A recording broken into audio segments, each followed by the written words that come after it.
Imagine you are sitting in a flight, everything is going normal, the sky is absolutely clear, but suddenly there is a huge explosion. This was the scary experience of Aloha Airlines Flight 243. What the passengers saw was the scariest moment of their life. The roof of the plane had disappeared. There was only open sky above, and there were only screams all around.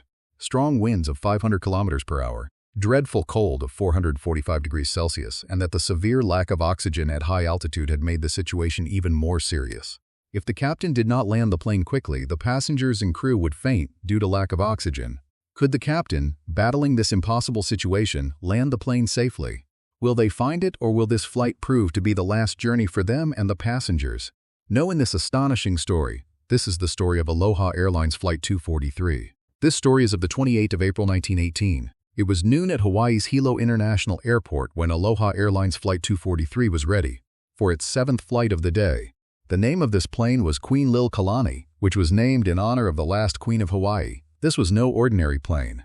It was a Boeing 737 model, which was considered to be the world's most reliable aircraft for short and medium-distance flights. This aircraft was in service for 19 years, until now has completed 3,541 hours of flight.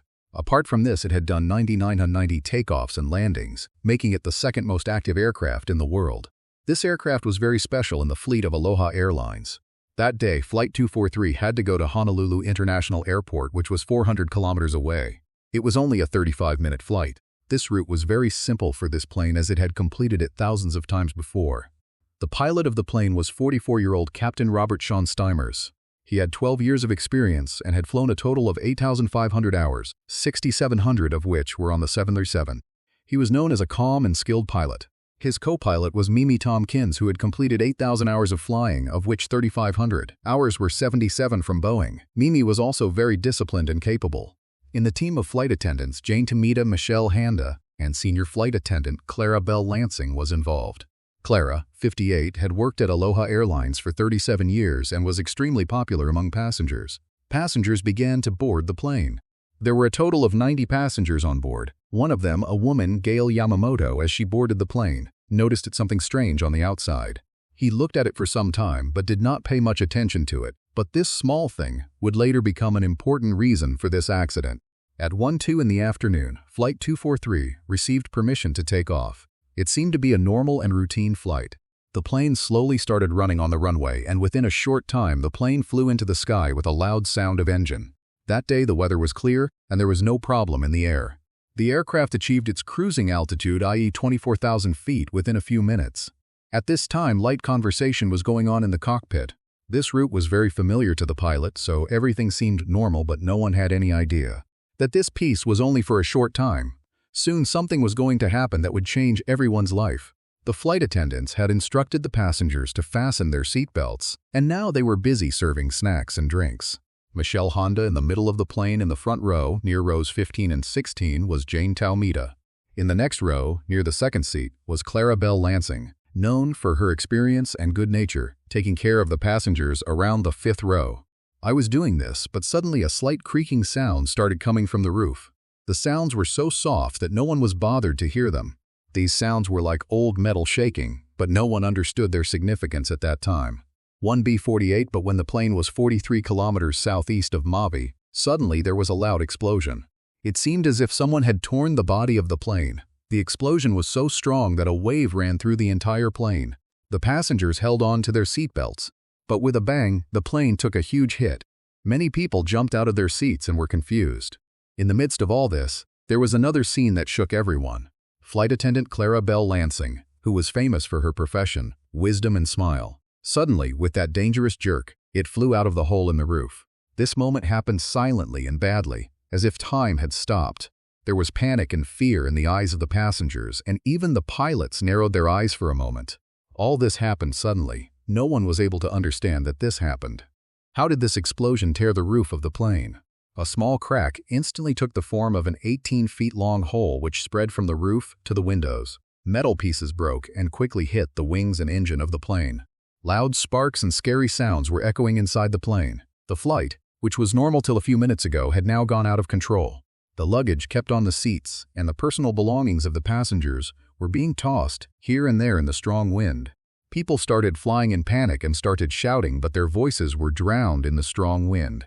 The cold and thin air which had now filled inside the plane was forcing on the bodies of the passengers. It seemed as if someone was pulling them backwards. At this altitude, there was a shortage of oxygen in the air. The situation became worse when the oxygen supply system of the plane stopped working. Due to the collapse of the roof, even the oxygen masks could not reach the passengers. People started having difficulty in breathing as the passengers were near the open part of the roof. They were sitting in the most danger on the plane. The fast-flying pieces of metal inside the train injured many passengers. Some received electric shock from broken wires near the seats. Many had cuts and burn marks on their faces and bodies. The cold was so severe that it scorched the passengers' skin. It felt like ice cold and breathing had stopped. Everyone was fighting for their lives. Strong wind, breaking planes, and continuous echoing sounds had made the situation more scary. No one knew where this journey was leading. Things changed very quickly in the cockpit after the explosion. First Officer Mimi Tompkins was so shocked that she could not even hold on to her seat. Despite her injuries, she tried to understand the situation. Debris and insulation material was all around. There was floating in the cockpit. All this was happening due to a sudden change in pressure. When Captain Robert Sean Steamers looked to the left from his seat, he was completely surprised. The cockpit door was missing, and only the open sky was visible behind. The roof of the first-class cabin was completely broken. This was a scene which could have shocked anyone's heart, but the captain, showing his wisdom and experience, decided to handle the situation. At that time, the plane was flying at a height of about 24,000 feet. At such a height, the air pressure is very low, which makes breathing difficult. Captain Robert knew that if the plane was not brought down immediately, then it would be fatal for the passengers and crew. They immediately decided to bring the plane down to 10,000 feet, where air pressure is normal and people can breathe without oxygen mask. The oxygen system in the cockpit was still working, so the captain and the rest of the crew immediately put on their masks. But the situation in the cabin was worse. Due to the collapse of the roof, the oxygen supply system of the cabin was completely damaged. The oxygen masks could not reach the passengers, due to which many passengers started having difficulty in breathing. The captain issued an emergency descent. He increased the speed of the aircraft to about 280 to 290 knots. This was not the top speed of the 737, but was fast enough to bring the aircraft down to a lower altitude as quickly as possible. As the aircraft descended, it became unstable. Due to the strong winds and pressure difference, the aircraft started swinging left and right, indicating that the blast had caused serious damage to the aircraft's structure. Meanwhile, First Officer Mimi received a signal from 7700 on the transponder. Tried to enter an emergency code that would tell air traffic control that the plane was in danger, but due to a communication failure, the code could not be entered into the system. Mimi then tried to make a mayday call to alert air traffic control about the situation. But the broken roof and the roar of the strong winds muffled their voices. The situation inside the cockpit was becoming difficult. The noise of the strong wind was so much that it was impossible for the crew to even talk to each other. While in the cabin, the passengers were holding their seats and somehow managing themselves. Flight attendant Jane Tome suffered a head injury but tried to calm the passengers. Michelle Handa, who was present near row 16 after the fall, she immediately stood up and started instructing the passengers to wear life jackets. They were surrounded by danger from all sides. No one was able to understand what would happen next. The captain decided that in any case the plane would have to land safely. Made full use of his experience in aircraft. No matter how bad the situation was, they did not lose courage, but it was not so easy. Amidst the swinging of the plane and the noise of strong winds, Captain Robert and his team faced the challenge every moment. It was only their ability and courage. This was not an exam, but it was also the responsibility of saving the lives of the passengers. This scary scene inside the cockpit and cabin was going to bring more problems. The situation had become very serious. Now the crew was left with only one option: to turn the plane and go to My Island. Headed to Kauai Airport. This was the nearest airport and seemed to be the only way to save the passengers and crew, but the plane had suffered severe structural damage, and the only question on everyone's mind was, could it be landed safely? This question asked everyone. Air traffic control officials were watching the aircraft descend at an unusually fast pace towards Maui. They were alarmed at this. They immediately tried to contact the aircraft to understand the situation. This silence was increasing the tension in the entire control room. Time was running out. ATC, realizing the seriousness of the situation, immediately alerted the control tower of Kauai Airport. He told his colleagues that the plane was in danger, and everyone needs to be alert now. A race against time had begun. The question was whether they would be able to contact the crew in time and help them. Just 3 minutes after the explosion, the plane had descended to a height of 14,000 feet. Gradually, it descended to 1,000 feet. After reaching this altitude, Captain Robert reduced the speed of the aircraft to 210 knots. This reduced the loud noise coming from the broken part, and there was some peace in the aircraft. A few moments of peace brought relief to the pilots. They took off their oxygen masks and started talking to each other. The pilots stabilized their minds and refocused on the situation. Meanwhile, they contacted air traffic control and informed about the current situation. First Officer Mimi Tompkins told ATC that the aircraft had suffered rapid decompression. He immediately called for help, although ATC was not fully aware of the seriousness of the situation at the time. He only told the fire brigade to be ready but did not call an ambulance. Due to the loud noises coming from the broken part of the aircraft, the communication could not be done clearly. Despite this, the aircraft was moving towards Mavi. ATC saw the emergency code 7700 on the radar of the aircraft. Now they understood that the situation is very serious. They informed the crew. Contact efforts were continued so that guidance could be given for a safe landing. The aircraft had now descended to the level of breathable air. The suffocation the passengers were experiencing due to the thin air and lack of oxygen had subsided. Although the faces of the passengers but fear and the nervousness was still clearly visible. Everyone had endured dangerous moments, but the danger was not completely over. Everyone was praying in their hearts and hoping for a miracle. First Officer Mimi Tompkins again contacted Mavi ATC. Tried to do so. He told that a large part of the plane was missing, but due to interference in the radio and loud noise, this message was not fully understood. Now everyone's eyes were on whether the plane would be able to reach the ground safely. There was fear and panic. And this hope, there was only one question in everyone's mind. Will they be able to survive?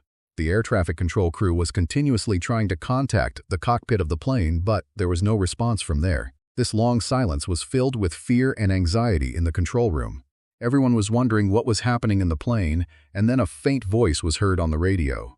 This voice became a ray of hope for the control room. The crew told that they would need an ambulance because the flight attendant, no contact air traffic control immediately ordered ambulances and medical teams to be on standby. As the aircraft approached the runway, the pilot began preparations for landing, but the aircraft's structure, due to the severe damage to the aircraft, it was difficult to predict how the aircraft would react during landing. Captain Robert directed the flaps to be gradually increased from level 1 to level 5. Initially, the aircraft remained under control, but as an attempt was made to lower the flaps further, the aircraft started behaving erratically.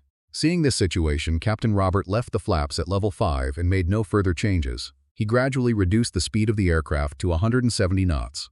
But as the speed was reduced, the aircraft became more unstable, so they decided to land at a higher speed of 170 knots. This was a risky but safe decision as the aircraft's controls were better at slower speeds. The risk of loss was high. In preparation for landing, the crew extended the landing gear, but trouble occurred when the nose gear confirmation light did not illuminate, meaning the crew did not know that the nose gear was fully deployed.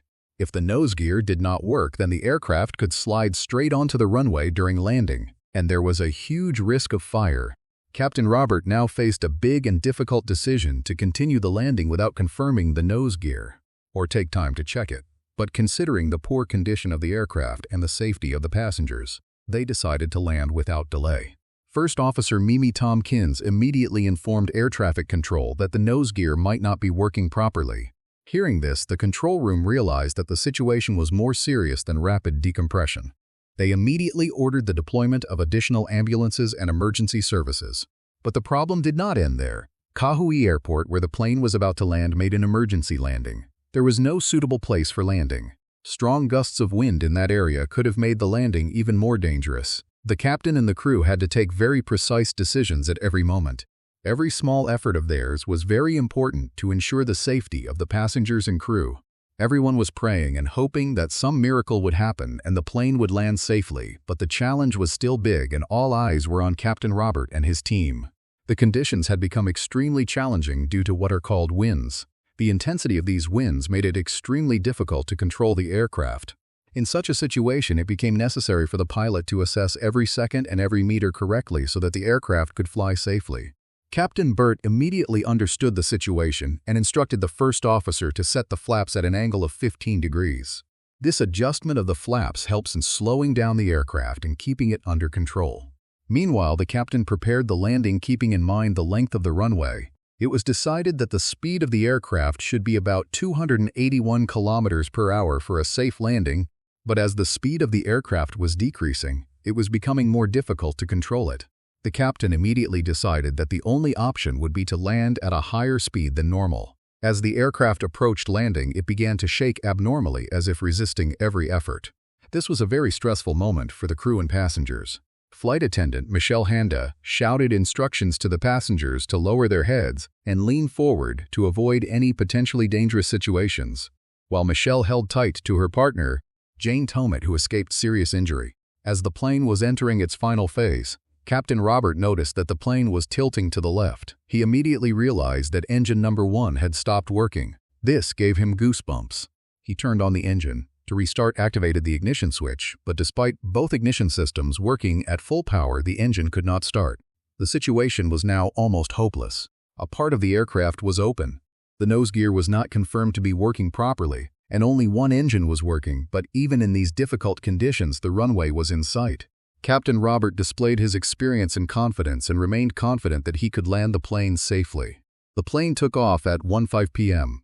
318 kilometers per hour during a landing on runway 2 at a speed of 1 kilometers. Captain Robert applied the brakes at full force while First Officer Mimi Tompkins applied reverse thrust on the only working engine.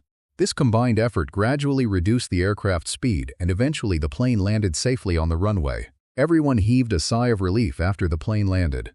It was a moment that filled everyone with joy and gratitude. The emergency slides were immediately activated and the passengers were quickly evacuated. The seriously injured passengers were evacuated from the plane and taken to the hospital with the help of stretchers.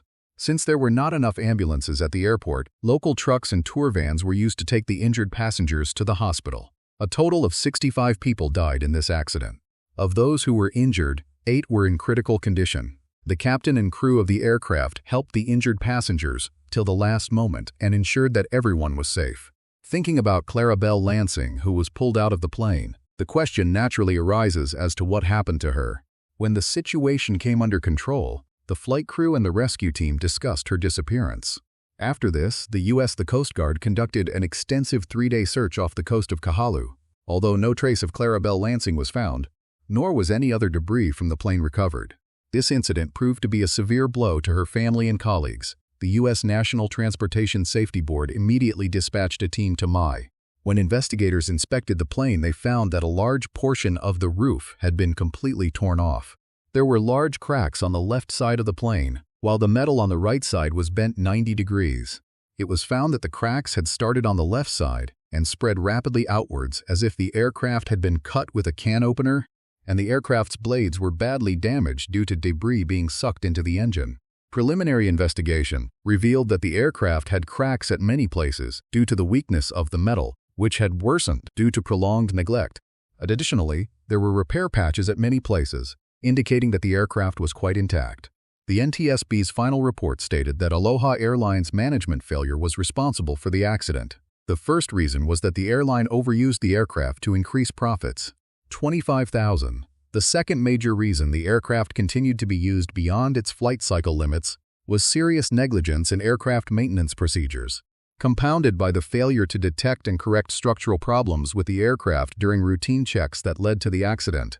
In addition, the investigation also revealed that the early models of the Boeing 737 series used thin aluminum sheet which was joined with an adhesive and 3 rows of rivets, but in humid environment the adhesive lost its effectiveness, causing stress to concentrate solely on the rivets. This resulted in small cracks that were not detected in time. Boeing had previously warned airlines of this potential problem and advised it was recommended that regular maintenance checks be performed periodically, especially on tier stops. These stops were designed to prevent cracks from spreading in the aircraft structure, but Aloha Airlines did not follow this instruction. It was not done properly, and due to negligence in maintenance, the cracks gradually spread uncontrolled. This mistake ultimately became the main reason for this dangerous accident of Aloha Flight 243. This incident was a big lesson for the aviation industry. Despite the accident, the most important thing is that the crew displayed excellent acumen and professionalism. Captain Robert Sean Stimmer and First Officer Mimi Tompkins displayed patience and skill in landing the aircraft safely in difficult circumstances. She was honored for her bravery and skill.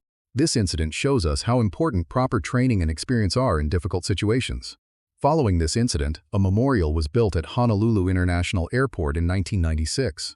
This memorial is to Flight Attendant Clarabelle Lansing. This memorial, located near the Aloha Airlines boarding gate, commemorates Clarabelle Lansing, who lost her life in the line of duty.